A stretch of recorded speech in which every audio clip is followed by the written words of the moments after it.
So இந்த consolidation work வந்து முடிச்சோனே, எங்களுக்கு இந்த ஒர்க்ல இருந்து என்ன சாட்டிஸ்ஃபேக்ஷன் கிடைச்சதுன்னா, அந்த அண்ணன் கடப்பார வச்சு கூழாட்டி முடிக்கும்போது, அந்த அண்ணன் நடக்கும்போது முழங்கால் அளவுக்கு வந்து அந்த தண்ணி வந்து தொட்டுச்சு. சாயில்ல வந்து நடக்கும்போது நம்மளால வந்து ஃபீல் பண்ண முடியும். அந்த சாயில் வந்து லூஸா தான் இருக்குதுன்னு. ஏன்னா நம்ம கன்சால்டேஷன் பண்ண இடத்துல இருந்து நடக்கும்போது, நம்மளோட காலு வந்து அந்த மண்ணுக்குள்ள ஆழமா போகும். ஒரு கன்சால்டேஷன் ஒர்க் நல்லா பண்ணியிருக்கோம். எது வச்சு நம்ம சொல்றோம்னா, நம்ம மண்ண வந்து கடப்பார வச்சியோ, இல்லன்னா மண்வெட்டி வச்சியோ வந்து குத்தும்போது, அந்த மண்ணு வந்து கீழ போயிடணும்.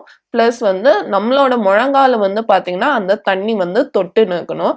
அது மட்டும் இல்ல, நம்ம தண்ணீல வந்து நடக்கும்போது, அந்த சாயில் வந்து பாத்தீங்கன்னா, லூஸா இருக்கும். நம்மளால வந்து உணர முடியும்.